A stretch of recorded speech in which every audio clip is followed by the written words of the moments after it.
Thank you so much. It's an honor to share this stage with Abhishek Joshi again.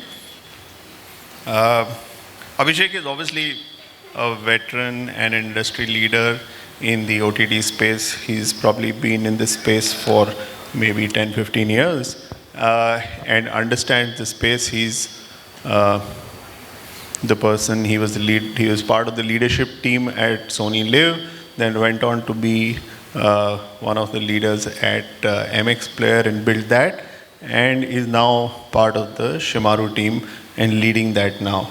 So he'll give us a 360-degree view and share all his experience with us. So Abhishek, why don't we start off by, why don't you share where we are in the overall journey of the OTT ecosystem? Obviously, all of us are consumers, but tell us more from the industry standpoint. How's the industry shaping up? How many users? What's the consumption? What kind of trends are you seeing?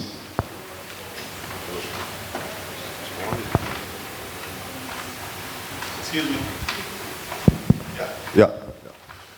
I wish I knew that answer, where we are, because this industry is 5, 6, 7 years old. 2014 is when the first OTT happened from a broadcaster side, and then we had telco OTTs operating 2 years. So action has started since last 6, 7 years, right? Since every step that we take is an achievement, which is the wrong way to see things.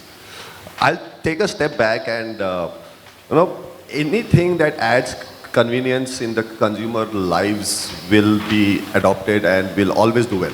That's the core, right? OTT was invented for that. It added convenience to the consumer or the viewer's life. It took them away from appointment viewing. It took them away from advertising. Then what happened was, and all of this, the adoption was brilliant till the time it was free. And then Geo happened and all of that. So in the process, from an AVOD to a feature-based payment where no ads, and then we as an OTT ecosystem assumed that consumers will also pay for premium content which they don't get on the usual television. So the convenience aspect was lost in translation. Right now, yes, from a subscription side, we are at a 50-odd million unique subscribers, adding to about 120 mil cumulative subscribers, which means that every subscriber subscribes to 2 subscriptions, right? From a top-line subscription standpoint, it's worth about 5,500 CR. It's supposed to go to about 10,000, 10,000 CR in the next 2 years. But those are all numbers on an Excel sheet. See, when Geo happened and when COVID happened, we saw a big uptake, and now it has plateaued. So in terms of number of subscribers, forget about subscription, paid subscription, number of viewers or number of users, and given that this is a marketing audience, how many eyeballs are actually OTT platforms are able to reach out to? How many of them? See, the golden boy in the industry is YouTube, right? And that is how all of us measure it, because 450 million users, 500-odd million users in India. The biggest YouTube market in the world is India, solely because of population and for free, right? And this number, we speak only because it's available and it's streaming, right? If you add piracy, download content and then stream, this number doubles up. So what we actually... So what you're saying is within social media also there is a lot of content being viewed, which is maybe Facebook or WhatsApp or and others. Also piracy in the country, which they don't stream, right? They download and then play it on a player on their phone. So the real number is the number of smartphones available. Which is probably about 700 odd, 800 mil. 800, out of 800 mil, about 500 mil stream. That number we know. So let's compare compare it to television, for example. You understand the television ecosystem also very well. Now, television today has about 200 million homes, and we are saying today number of streamers is 700 million. So 70 crore people can actually stream on their phones, and you can directly reach out because they have smartphones or they have some intelligent device which they can stream on. And in terms of TV sets, we probably have about 180 to 200 million TV sets, which is about 20 crore TV sets. Out of which the paid TV households is even lesser. The paid TV ones are maybe half of it or 120. It is actually almost half or little lower than half. So the universe of streaming is much bigger than a fixed television on your drawing room wall. But the disadvantage is on downloaded streamed content, you can't show ads. So that is not monetizable. So that is why we don't speak about it. Sure. So 400 odd mil are streaming viewers, and about 150 mil odd or 100 odd mil is non-streaming users. And online. I probably read some report recently which said that the advertising revenue of digital is probably now reaching a point where it's almost the same as pure television advertising. Not the television ecosystem, but I'm saying pure television advertising probably are now reaching a point where they're more or less of the same size, or maybe in a year from now we should be in that same size. Is it because the eyeballs are now reaching more or less the same level, or because the consumption on OTT is more flexible, you can watch when you want, and therefore, and you can maybe segment the audience more? Is that how we are seeing? Is that how marketers are seeing, that you're able to segment the audiences much more on OTT today, and that becomes far more, therefore more money is moving to OTT? The two reasons that you spoke about, sir, was yes, reach and engagement, right? But we as an industry and an ecosystem should not be proud of it at all. This is not the number that we should be looking at. Only because of one major reason. The biggest disadvantage of television and the biggest advantage of a digital video streaming platform is that in television, the inventory is only 24 hours. Correct. In digital video streaming, the inventory is infinite. We don't speak about that. And advertising in an OTT or a digital video streaming platform is much more expensive than any other advertising video.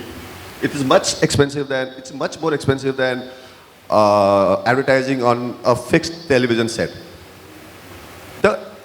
When you look at it at cost per eyeball. Cost per eyeball, cost per CPC user, or whatever, cost per reach, cost per impression. But what, we are about 100 people in the room? Marketers, heads, all of those. Tell me one example of a brand which was launched as a brand only on the digital platform. None. Even digital brands are launched on television, and when they reach and when they want Scale. conversions, or when they want measurability, they come to digital. As soon as that changes, then the whole equation of the ratio of divide between television and of advertising between television and OTT will change. It is, yes, cord cutting, cord nevers, reach, users are all easy examples. But the inventory is infinite. We should also look at the number of spots that are sold on per day, or that run per day on television and on an OTT. That will be the answer. Okay, and so let's look at, let's talk to the audience here in terms of, and assume they're all advertisers in some way, whether they're brands or agencies. If they have to look at mobile OTT as a segment or a media which they should expand and put more money behind, what are some of the do's and don'ts for them? What should they look at What should they try and do? What should they avoid? How do they segment their audiences? What is the role of OTT in their media mix when they're talking to brands? I mean, anything that I say now will skew my conversation towards digital OTT, advertising pitch, but that's not the intent. What we should look at is stop thinking about only ROI. Start taking risks and a little more experiments. What is happening since 4, 5 years, 6 years, the entire budget may say 10%, 20% off. I'm not talking about big evolved organizations. Right? And out of that, 80% goes to YouTube, Facebook, and all of that. Because that's a very easy media mix to explain.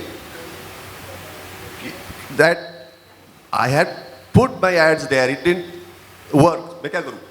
What we need to do as a marketing, advertising community is to build trust and stop looking for ROIs, at least for a couple of campaigns.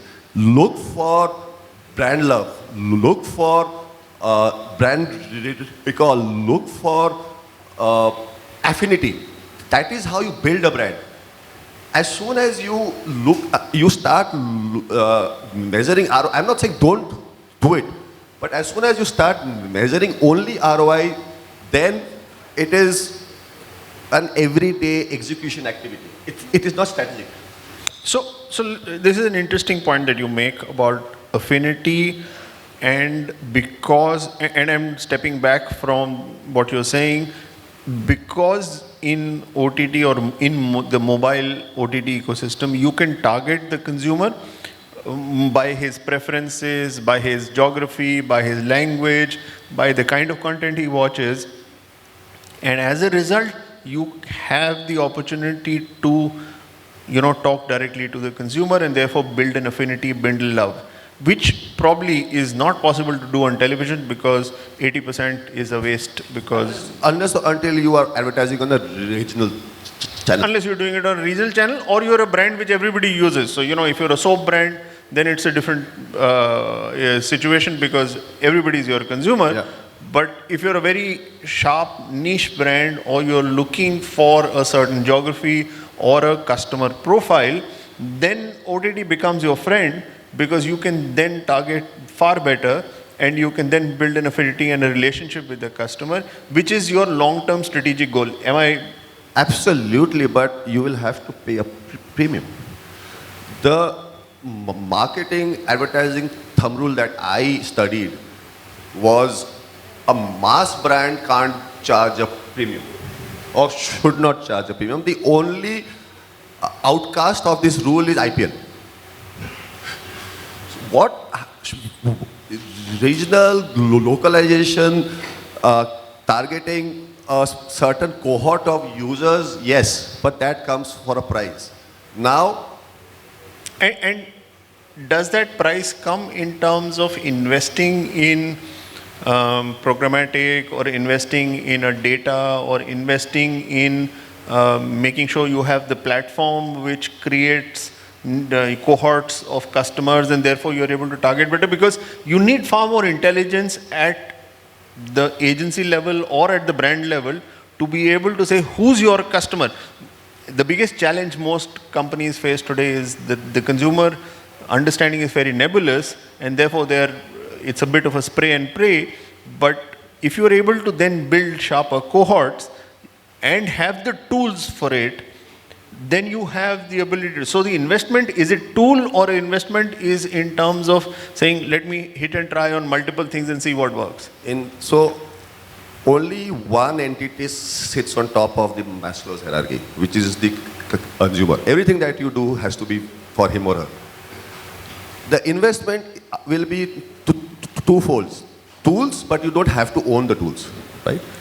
The expense is on, even if the cohort is small, and if you are putting an FCAP of 2, who has said FCAP of 2 or 3 will only work? Because FCAP of 5 works or it doesn't work, that research or that knowing we don't do because we don't have time because we have moved to another campaign. So that what we do as a advertiser or a marketer, we do pre-evals and post-evals. But we don't do during a campaign eval. It has to be real time, sir. Okay.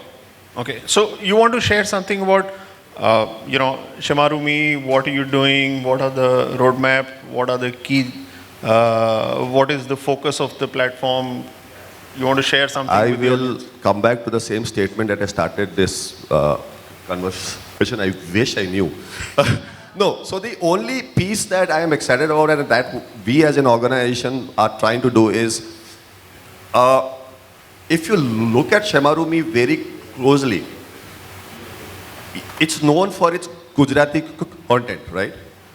But if you divide India into 4 halves, north, east, south and west, each division or each geographical OTT regional app, there are only one app, right? In the east there is Hoichoi, in the south there is AHA and Sun Next, in the west there is nobody except ShemarooMe. Yes, there is Planet Marathi.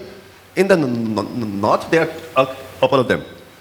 Regional OTT apps are first movers advantage. There is no number 2. And all of these apps that I spoke about except ShemarooMe has only one language. Hence, they are regional apps. ShemarooMe, on the other hand, you guys will be surprised to know, because of our legacy, we have content in 6 languages. So how are we a regional app? We are a very small player in the Indian OTT pan-India ecosystem. That's the truth. But we don't speak about it, right? Now the other piece is, we are the number 1 regional app, solely by numbers. Hoichoi also, but they also export, right? Now, if you are number 1 and most of the investments are in Gujarati, but you don't have a Gujarati television channel, it is against what we have learned so far. What I'm trying to build here is, again, numbers, revenue, MAU, DAO are all outputs. I'm trying to fix the inputs here. The inputs has to be content, tech, and people. Sure. Thank you. Thank you so much. Yeah, I just saw that. It has a red sign, time's up. Thank you, Abhishek. Thank you so much. Always great talking to you.